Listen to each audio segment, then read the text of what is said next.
right. All right, sir, are you Thomas Johnson? Yes, ma'am. And Mr. Johnson, this is your initial appearance in cause number 24 DCCR 2265.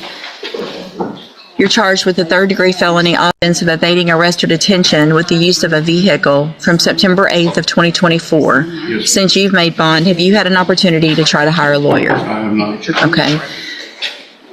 What do you mean when you say you've had a long morning already? My foot. I had some metal fall on it yesterday, so everywhere I'm going, I'm hobbling around, so it's just hard to get around on it right now. Okay. Give me just a second to check something.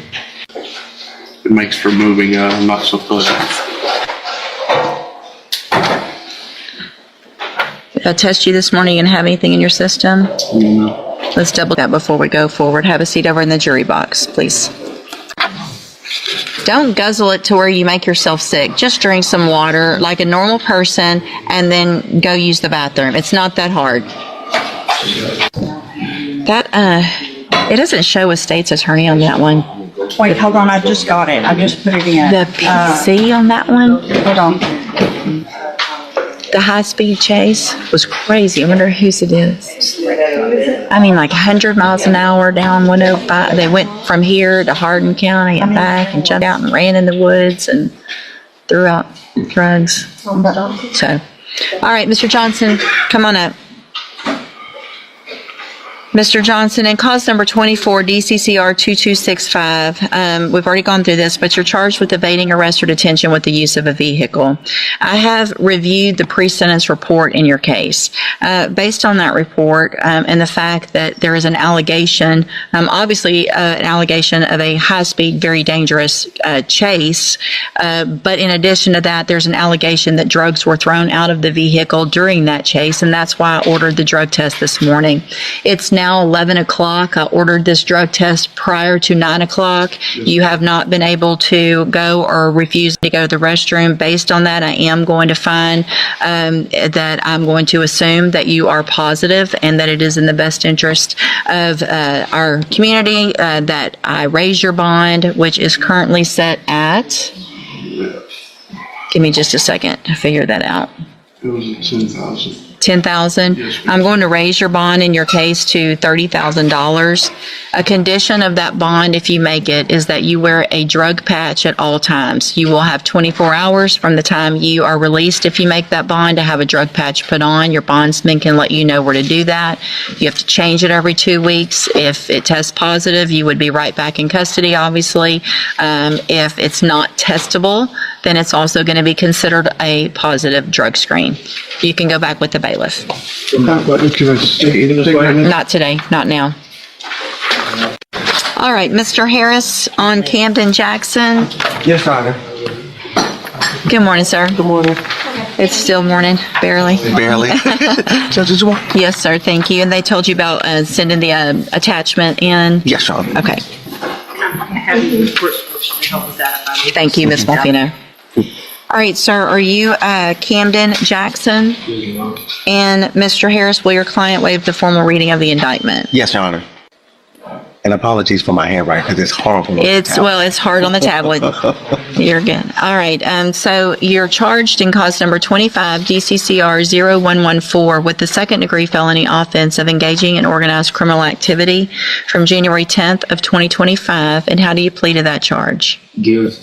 Are you pleading guilty freely and voluntarily? Yes, ma'am. And are you pleading guilty because you actually did what they charged you with? Yes, ma'am. I have here on the computer some documents that have your signature on them that the state has marked as exhibit number 1. Before you signed these, did you go over them with Mr. Harris? Yes, ma'am. Do you fully understand them? Yes, ma'am. And do you understand, if I follow the agreement that you've made with the district attorney, that you'll be waiving or giving up any right to appeal? Yes, ma'am. And it looks like the agreement that you've reached is for a 7-year deferred probation. There would be a $500 fine, and you would be required to follow all of the rules and conditions of probation, which could include me ordering you to some upfront treatment, or like ISF or something like that. And it looks like that's what the state's going to be requesting. Do you understand? And that decision's up to me when we come back for sentencing. Yes, ma'am. All right, Mr. Jackson, I'm going to find that you entered your plea of guilty freely and voluntarily.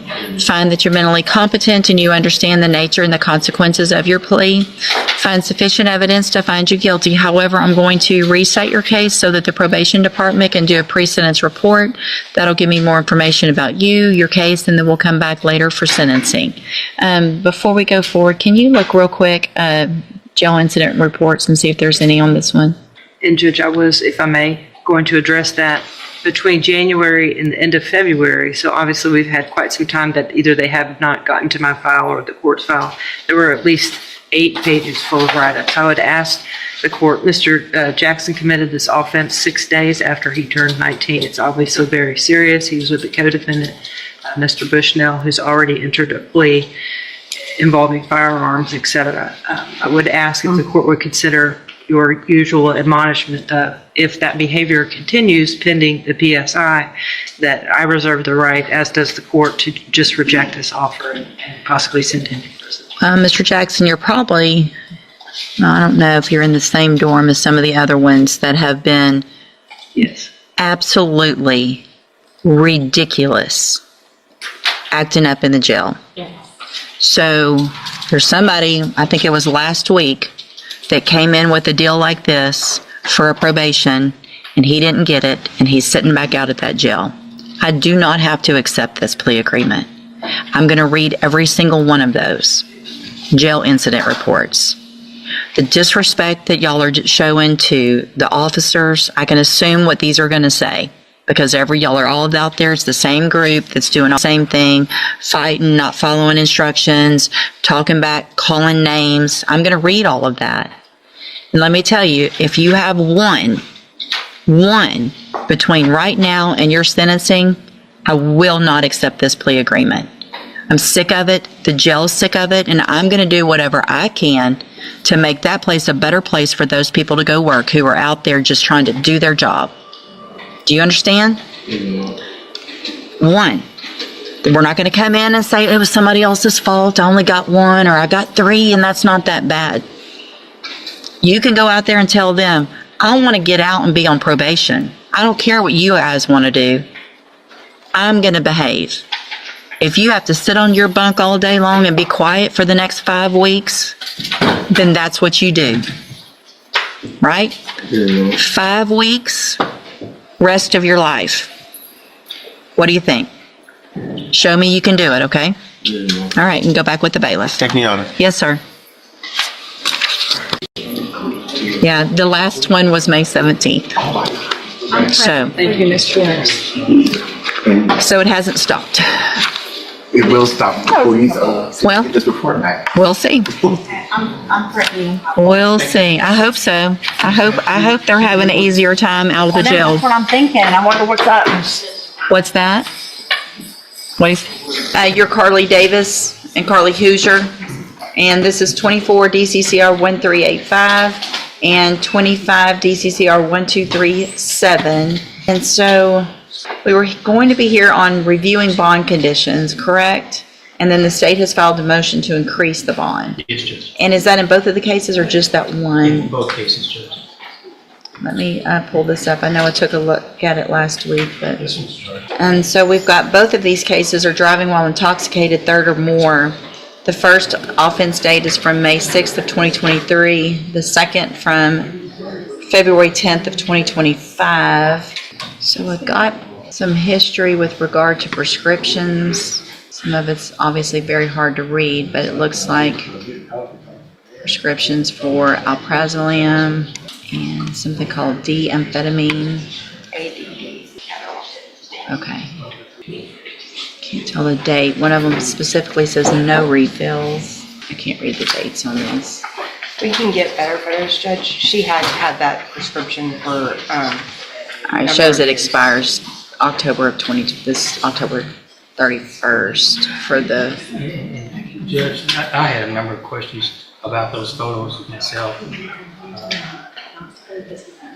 I mean, I'm not necessarily, well, I guess I am questioning the validity. This doctor that allegedly prescribed it, this Rajan Desai, there's either an Austin address or a Millburn, Texas address for this. doctor, and I looked him up through the Texas Medical Board, and I'm just a little curious about. So where do you go to the doctor? Where's this doctor from?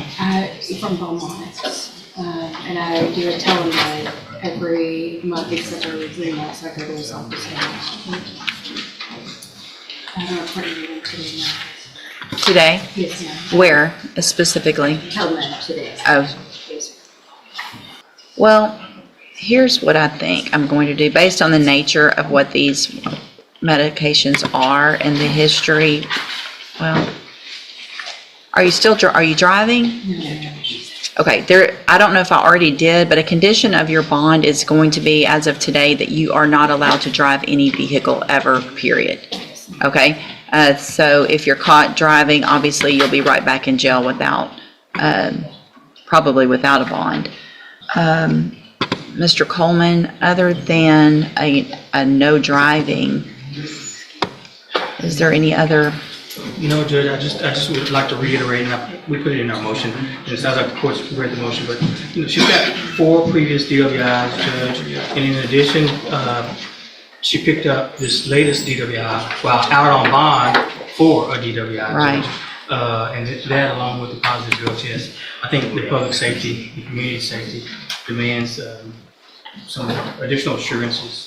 And Judge, our argument would be that the DWI itself is for the medications.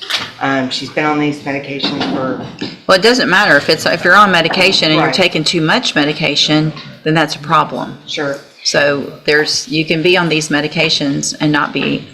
Also, the failure of the drug test was for these medications. Right, I understand that. My biggest concern is the fact that if the medications are not being taken properly or too much of the medications, then that's a larger concern with the safety, and I completely understand and agree with Mr. Coleman on that. How'd you get here today? Here's what I want you to do, what I'm going to order you to do. I'm going to order that at your appointment, I'm requiring you to find out and with your doctor, get a prescription for something that is non-narcotic. So something that is not going to cause these issues if in fact our concern is that you are misusing or overusing these medications, then there's other medications that you can take. You need to talk to him today. I want you on your way to be off of both of these medications and on something that would not lead to the issues that you're having. Does that make sense? You need to get that information from him, find out what he can prescribe. I want those to Ms. DeLage, and I want her to get those to me. That is a condition of your bond at this point. If you don't do that today at that appointment and get that information to her, then I'm going to, what I'll do today is not rule on Mr. Coleman's motion, so that motion to raise your bond is still out there. And if you don't get this information and you don't get this done today, then your bond will likely be raised and you'll be in jail. Do you understand? All right. My only question is, the medication to get off of it abruptly can cause. I understand that. I'm not saying you have to get off of it abruptly. I'm saying I want the plan and how you're going to do it, what it's going to be reduced to, what it's going to take its place, whatever it is. I want that. You need to tell him that you have been ordered to get off the medications, but obviously that needs to be done in a medical way, but I want whatever that plan is and how you're going to do that, and I want that to Ms. DeLay so she can get it to me tomorrow. Okay? All right, y'all are free to go. Thank you.